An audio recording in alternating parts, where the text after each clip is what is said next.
On the Fringe with Dan RadioStyle. I hope everybody out there is having themselves a great day. The secret weapon, folks, is us. Let's be honest. And what's going on right now, I hate to use the word because it's been used an unprecedented amount of times. But things really are unprecedented right now. There is a weird coup that is going after the government right now. And if the Democrats do take charge, if they're able to get complete and total control, they are going to strip away every bit of rights that they're talking about stacking the court if they ever get in charge. They're talking about, just stripping away rights. Second Amendment's toast. Roe v. Wade, that's nothing compared to what they really want to do. Now, if you want an idea of what they're trying to do, we've got examples, and I'm going to be sharing some, but think communist China. Let's just take it to the extreme because that's ultimately where they want it to go. Absolute total control, total censorship, ability to filter any information that you are to try to look at to figure things out. So we are at an unprecedented time, and obviously with the president's health now being in question, we've got a lot to consider. But the secret weapon is us. It's the fact that, one, you're going to vote. You're going to go out no matter what people say. Oh, so-and-so says Trump's going to win. So-and-so says Biden's going to win. Doesn't matter. Day of the election, act like Trump's supposed to lose and go out there and make sure your one vote, because your one vote is actually going to push us all over the edge. That one vote of yours will be enough to win the election in that location. Your vote's that important, and I want you to consider that because it really is. And this is one of those elections where it is going to come down to, we're going to have to count the ballots again and see what the heck sort of bin they pull out of the post office that's got who knows what on it.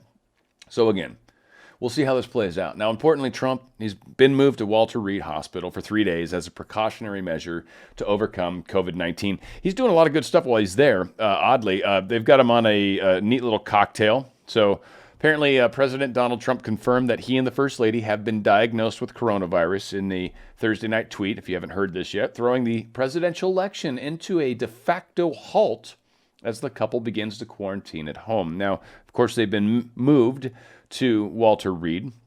Now, we've got a little information from, of course, Trump praising the staff. He's been there for, I think, a day now, just a little over a day. He took off in the helicopter. Pretty groovy when he did that. It's like 15 miles away, so no big deal, right? But Trump is praising the medical staff at Walter Reed, says he is feeling well. It's very important that we understand that this isn't, it's not like he just fell down, right? No, he's I'm feeling a little tired maybe, right? Trump's I guess I got some symptoms, whatever. And the media's running with it oh no, look at what's going on right now. Trump got the COVID and he's been saying it doesn't matter. Dun, dun, dun, news at 11, right? It's the whole spiel that they go through. But the reality of it is yeah, I don't know, kind of had a sniffle, was a little tired, whatever. We're quarantining just to make sure. And it's not like he can't run the country remotely from this executive suite or whatever that he's hanging out in. I guess it's some bitchin' area of the hospital, but it is probably for the president or vice presidents or senators or whatever. There's probably at Walter Reed, there's probably a very special place there for him. Now, we get to hear from his doctor, and this is pretty groovy, and I think it's definitely worth listening to because, again, kind of speaks to how Trump's doing. Now, yes, he is in the older category, sure. Yeah, he's not over 80, so he's not in real bad shape, but he's in the 70 category, gotcha. And two, he is overweight, but they don't really have any BMI numbers that are associated to people getting COVID. So kind of hard to say if that matters or doesn't matter. Yeah, does it matter towards general health? Yeah, no, you're more likely to have a heart attack, things like that. But does it mean you're more likely to get COVID? I don't know.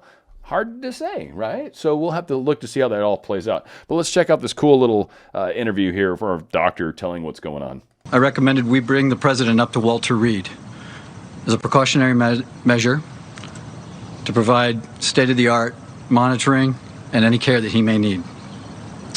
Just 72 hours into the diagnosis now, the first week of COVID, and in particular days 7 to 10, are the most critical in determining the likely course of this illness.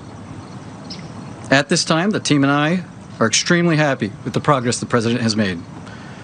Thursday, he had a mild cough and some nasal congestion and fatigue, all of which are now resolving and improving. So not too shabby at all. Seems that Trump is doing okay. It's day 3. As they say, the first week really matters a great deal. Now, he's being given all sorts of cool little cocktails and everything under the sun. I don't know if it's spelled out in here somewhere. I read it somewhere. I've read so much stuff to get to this point. But that being said, he's been given some very new treatments. He's getting some antibody stuff. He's getting a regimen of vitamins. Vitamin D is a big one right now. So again, he's doing a whole lot of that. We'll see what all plays out, and he's got the best physicians and working on him and with him constantly. The most important person in our nation really is the president, even though, if you listen to a lot of the left-leaning media and a lot of the crazy left people in the Twitterverse, you're going to hear all sorts of horrible stuff. But it is heading in the proper direction. Now, one thing that caught my attention, and it forced me to look up some information that I think actually was beneficial to all of us, but Senator Ron Johnson tests positive for coronavirus. I think he's had it before, but I don't want to get too crazy. But it's all Republicans. There's two people right now. They're both Republicans. So there's this weird thing. And I'm going to be fair. Maybe Republicans are being a little more cavalier and putting themselves at risk. I'm going to say that because that's entirely possible. It's certainly very, very possible. They were all sitting together. They didn't have their masks on. If one of them was, a little jacked and geeked, that's possibly going to get the rest of them sick. And so there is this level of trust amongst them that this is all not true. Now, these guys are testing positive for it. Now, what made me look at it, I'm like, come on, you can't tell me that the COVID virus is literally looking for Republicans. Like, it's got this, vector in it that's like, no, Democrats are fine because they believe in climatology, or climate whatever, but the Republicans, if you've got the Christ gene in you or something, we're taking you down, right? Like, no, I don't think it works out like that. So I decided to do a little digging. Now, in govtrack.us/COVID-19, hashtag legislators. We've got a cool little thing that kind of points out 72 members of Congress who are or have been quarantined, tested positive for COVID-19, or came in contact with someone with COVID-19. So it's kind of interesting because there's quite a few of them. Now, you wouldn't necessarily know that if you were listening to the news. I mean, there's a slew of them, it seems, lately. So we got James Lankford, we got Ron Johnson, we got Ben Sasse or Sace or whatever, Tom Tillis, Mike Lee, and then down here in the old representative side of the world, we got Lisa Rochester, and we've got Johanna Hayes. Now, I wish these things said that little R or D next to them, and it doesn't, and I don't know these people well enough to even care. Frankly, I don't. But yeah, so there's a lot of people, and obviously back early, a whole slew of people got themselves sick. So as you can see, we're hearing a lot of noise about a couple of these guys, but there's actually, more going on. So let's not let that get too crazy with us. Now, again, I wanted to look up more information. Advisory.com, it's a daily briefing thing, right, around COVID testing.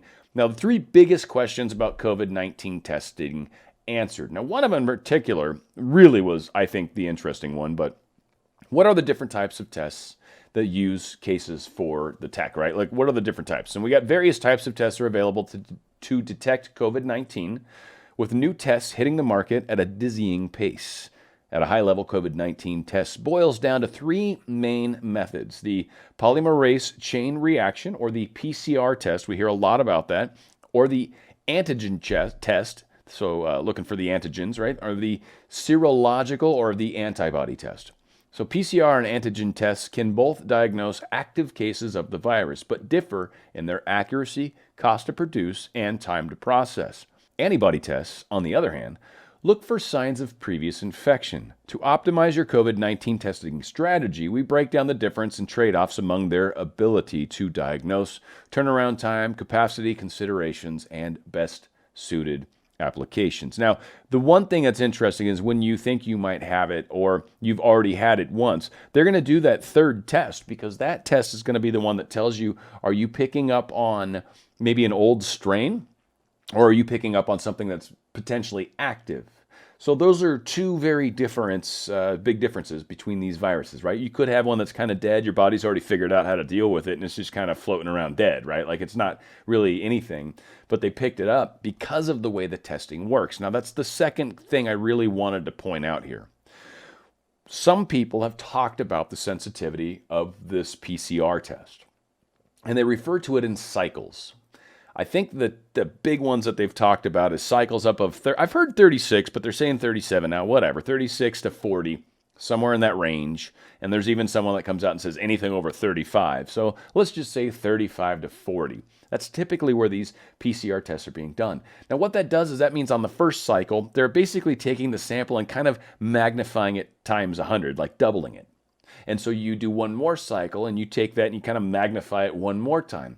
Well, by the time you've hit 35 cycles, you've magnified it 100% 35 times.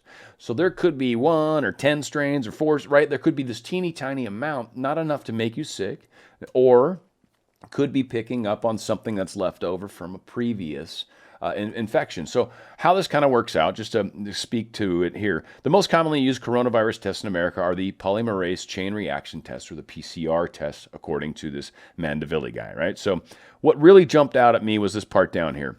But further complicating the matter, according to some experts, is that many commonly used tests for the novel coronavirus are too sensitive, so they generate positive results when patients are carrying low loads of the virus, Mandaville reports. According to Mandaville, many coronavirus tests have fairly high cycle thresholds, with most set at 40 and some set at 37. That means a number of patients who aren't carrying much of the new coronavirus are still testing positive, even though they may not be contagious.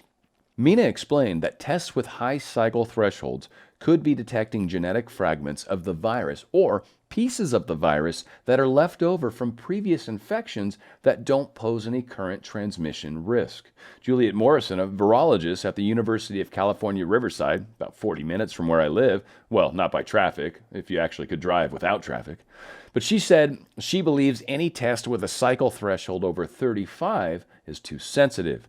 I'm shocked that people would think that 40 could represent a positive, she said. So, again, it gets down into that cycle count, how often they're magnifying those numbers, and whether or not you truly are sick enough to be sick. Maybe you're not showing any symptoms. Again, it's one of those situations. So we're learning this. We're still trying to figure it out. But this is something I want you to keep in mind. Trump's feeling pretty good. They caught it super early, and the guy's tested all the freaking time. And so who knows? Maybe he's got it. Maybe he just finally had a buildup high enough to get it. Who knows? Who knows? We'll see how it plays out. But certainly on day 3, he's looking pretty good. We'll see how it plays out. Now, one thing that was very interesting is this Google trend that was brought up by someone that you're not even allowed to mention. And it's unfortunate. He got really crazy a while back. He used to be really cool. He's been on Joe Rogan. He's not allowed to be, and his video was removed. That's just to give you the hint who brought it up. But it's interesting what he brought up. So this is a cool Google trend. How to vote Democrat, how to vote Republican. So how to vote Democrats blue, how to vote Republicans red, how to register Democrats yellow, and how to register Republican is green. Those colors will come in play. I'll remind you, and we'll see anyway. But over here, you see that red got this giant spike over here in February, and certainly is showing another trend around now, September 20th through the 26th, so still a week ago. But how to vote Republican is trending very high. They got the Democrat down here, how to vote Democrats, significantly lower, so 48. And of course, how to register Democrats at 33, and how to register Republican is down here at 36. So those two down there are kind of mesh and mesh. But yeah, a lot of people are looking at things differently. Now, here's a breakdown by sub-region. This is kind of weird. I don't know how it plays out because you're going to see in a second why I'm confused. But ultimately, I'm assuming the states that are predominantly blue end up showing blue, right? Because you can see, in this case, how to vote Democrats 43%, but how to vote Republican actually showed up 39%. So, you know, it's making a significant show. But we're going to show you in a second kind of how they do a cool little color coding on how that's playing out. But anyway, how to vote Republican is reddish, and then there's not really any green that I can tell, or yellow for that matter. So you can see there's 5 places that really jump out, how to vote Democrat, but there's a slew of states that seem to have a majority showing how to vote Republican, right? It's 54% versus 22, 33% versus 42. I mean, Pennsylvania over here, 18% versus 51%, or is that New York? Either way, right? So interesting how some of these are playing out. Scroll down a little further. This is the one that starts to really kind of play into it. So how to vote Democrat. The deeper the color, the more hardcore crazy they are. Now, you shouldn't be surprised that Oregon shows up where it is, considering they've got Ted Wheeler, the absolute crazy guy in Portland, who is also the mayor. But on top of that, it's also the police chief, because he managed to run the police chief out of town. So he got the ideal dream. Now, again, this is the perfect example of what you get if we vote for Biden. We get people full like this. If they end up getting a full, like completely, like California, like Oregon, like Washington, where they're completely Democrat and they're doing all this crazy stuff, these are the places where we saw the riots, aren't they? I'm not saying that that's directly related. That's just a coincidence, I am sure. But by the depth of color, you can tell Nebraska's pretty hardcore blue. You can tell Oregon's very hardcore blue. And maybe Oklahoma, which is a little surprising to me, but whatever. But not too crazy, right? I don't know. It is what it is. But when you get to the how to vote Republican, well, you've got some pretty serious stuff going on here. There is a lot of the nation that's actually showing up with pretty significant amounts of red. Pretty significant. When you look up here, again, this is the one that whoever wins, right? If it's blue is predominantly higher, barely, in Oregon, 43% versus 39%. And that's a perfect example of how crazy life is starting to win. This is Trump's secret weapon. Us waking up and seeing what's going on, the facts. 43% of people are looking at how to vote Democrat. 39% how to vote Republican in a place that is extremely blue. And it seems to be purplish now. Things are changing. So, Republicans are doing well. This whole yellow stuff, blah. Green stuff, blah. That's just the ones who's going to vote, who's looking into registering. So, I mean, I guess if we want to look at it, the yellows, it's decent, but there seems to be more green states, if you will. So a lot of places are showing this kind of people looking things up. So it's very interesting. Now, you probably noticed I had Chris Wallace on the front, and there's a very strong reason for that, because I think on top of everything else, he's evil, and I've said that before. He's a deep state, horrible person, and I think this picture demonstrates it well, because I just think it's an evil picture, and it looks like it. And he was probably looking at someone and just about to wink or something, but someone caught it at the right time and caught this mischievous, evil look about him. But that being said, he's the one that's right now, he's talking about how Trump may not have tested before coming to the debate. Now, he seemed to be far away from everybody except maybe his family, but whatever. It again, the pot being stirred. I've heard him talking already on the news this morning, starting to spin it, starting to put all sorts of nasty thoughts about Trump out there. I want everybody to know out there, Fox News is deep state. No question about it. Are there a couple people on there that are probably speaking somewhat of the truth? Maybe Hannity, maybe Tucker, maybe Laura. I kind of want Shannon Brennan's a sweetheart, but I don't know. There's a few, I just don't know. And so there's a couple that are basically hated with a passion. I think they're pretty hardcore on board. This guy, this news agent is bad. So just please don't think that CNN somehow of deep state and Fox News isn't. No, Fox News is very deep state as well. But this guy is just slandering the president, in my opinion. But whatever. I mean, maybe I'm being a little harsh. Again, the president's been a little more open. He's got it now. And I still, again, think once you get it and get over it and move on, imagine what he's teaching all of us. He's teaching all of us that we can get this and move on. Don't be scared of this magical China virus. You get it, you can move on. You can get we've got all remdesivir, we've got all these different things out there that you can take. So you do that, you take some vitamin D, you take some this and that, and blah, blah, blah, blah, whatever else is approved by the FDA, and then, you're on your way. Life is good. So don't worry. Even 70-some-odd-year-old Trump, who's overweight, or some would say morbidly obese, which is not close to true, but whatever. We'll use it because it works for my narrative right now. But he's, or morbidly obese, and yet he still seems to be okay. He's going to get over it. Now, again, I brought up this slimy piece of dirt that sometimes ends up under your toilet, that like mildewy thing that if you don't pay attention and clean often enough, this guy is what I'm thinking. But Portland Ted Mayor wants police officer deputization to end so that violent criminals can be given a pass by the corrupt local DA. I think I highlighted something down here. Of course not, because that would have been too easy. But what basically is the skinny on this guy is there were state troopers that were being deputized. And in doing that, that makes any sort of thing they do a federal crime. So when they arrest an Antifa person on a federal crime, that carries a very different weight, and the local DA no longer has an opinion on the matter at all. So Wheeler wants to stop that because this is messing with his whole plan.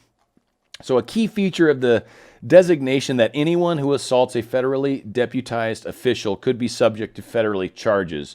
So fortunately, I am confident the Multnomah County District Attorney will continue to prosecute anyone who assaults or otherwise harms police officers or others. I take assaults against our officers seriously, and so does the District Attorney. We need to end the violence. Anyone engaging in illegal, violent behavior, regardless of their beliefs or position, must be held accountable. So this, again, is the speaking back about, hey, you know what? No, we're going to keep deputizing these people. Screw you, Wheeler and Kate Brown and everybody else in Oregon. Don't care. We're gonna handle things our way. You guys keep doing your thing, and we'll see what people side with. Again, we saw the map over here about how people are searching, right? So Portland is really close. That one trips me out. 43% blue, 39% Republican. That's interesting. Now, how to register Democrats, 0. How to register Republicans, actually 18. So even if you combine those together, even though there's some overlap for sure, probably a lot of overlap, that's significant. People are not liking this piece of slime. So we'll see. Now, speaking of pieces of slime, but on the female side of things, right? Because I want to be fair. It's an equal opportunity world. And this one also shows how the federal government is winning.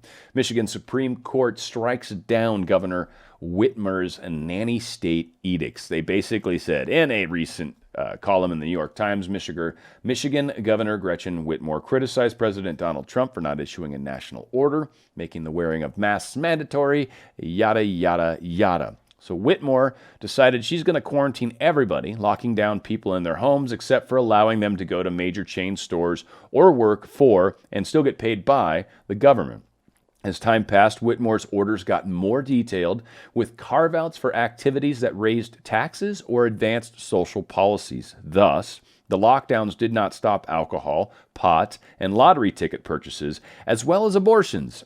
She also issued orders affecting harmless or constitutionally protected behaviors, such as banning travel to vacation homes, forcing stores to close whole sections, banning store advertising and hydroxychloroquine, and forbidding jet skiing and outdoor gardening. Her decisions were devastating to people whose lives depended on these activities or businesses. Her most vicious act was to wage a brutal war against a 77-year-old barber who had chosen between ignoring her ban against personal grooming services and starving. It took 2 months before a judge finally set the matter to rest by ruling in favor of the barber shop. We concluded that the governor lacked the authority to declare a state of emergency or a state of disaster under the EMA after April 30th, 2020, on the basis of the COVID-19 pandemic. Furthermore, we conclude that the EPGA is in violation of the Constitution of our state because it purports to delegate to the executive branch the legislative power of state government, including its plenary police powers, and to allow the exercise of such powers indefinitely. As a consequence, the EPGA cannot continue to provide a basis for the governor to exercise emergency powers. Bam! I bet that hurts. I hope it does, because I don't like you, Whitmer. It's not because you're a woman, by the way. It's just because you're evil and horrible, and I don't like you. That's all. I mean, and you don't know how to juggle really well. That's one thing that really bothers me about you. So anyway, new migrant caravans coming from Honduras heading to the U.S. border. Right before the election. Is it just me that thinks that's funny coinkydink? Nah, no, that can't be right. Now, I'm sure it's probably going to get hauled off, stopped, whatever. But gosh golly, that just caught me off guard saying, weird that they would have another caravan coming. Now, what's interesting, and this caught my attention, not the headline as much as the angry feminist freaks out. I don't care about that. Who gives a crap? But the NOAA hired a climate realist? That caught my attention. What? They did. So there's this dude, David Legates, I'm going to assume is how you say his name. I don't know. But apparently, David Russell Legates is an American climatologist and professor of geography. And as of September 2020, the Trump administration has now appointed him. Now, why do I point that out? Because it bothers me right here where they say a renowned climatologist to esteemed position of deputy blah, blah, blah, blah, National Oceanic Administrator. It's really long, right? It's, this decision that at least one deranged person got really mad about. But they said this happened recently. And I was like, I don't even know what that means. That being said, this guy is kind of cool, and there's someone else that brings up a neat little comment. I highlight it down here, but the fact that we've got someone that's looking at this as a scientist. Now, I want to go on record, folks. I think releasing a lot of extra carbon into the atmosphere for the carbon cycle standpoint, I did take science. I'm a chemistry major. I've definitely studied some stuff. From a carbon cycle, this ain't good. The way we're burning forests and the way we're using petroleum products like the way we do and very inefficiently, right? So would I like to see things more efficient? Yes. Do I think we just go into this total Green New Deal? Not even close. Do I think we just hand a big pile of cash to our government to help us? No, because you've got China, Russia, and India that are polluting like so much. And if we set all these stupid carbon credits and deals and all this junk, we're just going to offshore again all of our production so we can feel good about it, representing 5% of the population, consuming 25% of the world's goods. And on top of that, we're going to push all of our pollution into other countries, which I don't know if you guys realize it. We breathe the same air. No way. I know. So the fact that there's someone looking at the science makes me happy rather than making up freaking numbers and trying to create an artificial hockey stick. And if I chop off all this history in the past, then it looks really bad. If I just look at this one 10-year section, oh my God, right? So it's just silly how things are playing out. Plus there's technology, folks. Let's be honest. Heart Project's one you can look up that's from the it's the 80s or something. It's old, right? I'm assuming we've learned a lot. That all being said, off the soapbox. What this gentleman says, Mr. William M. Briggs, all that has, of course, changed for the better. Briggs writes sarcastically about the new model, especially for climate science, is to rely on political agendas that can never be questioned. He says, quote, "One has to admit that this change makes doing science much easier," he added jokingly. Quote, "Used to take even decades of gruesome and mostly vain toil to ferret out flubs and theories, and even longer to discover fixes. Now all we have to do is just check with the press, and we know all the right answers." Bam! That's right, because it becomes so political, and anybody that wants to throw their hands up and go, what, but, you climate denier. Oh, come on, man. Like, can't we talk about this? No, science is solved. Really?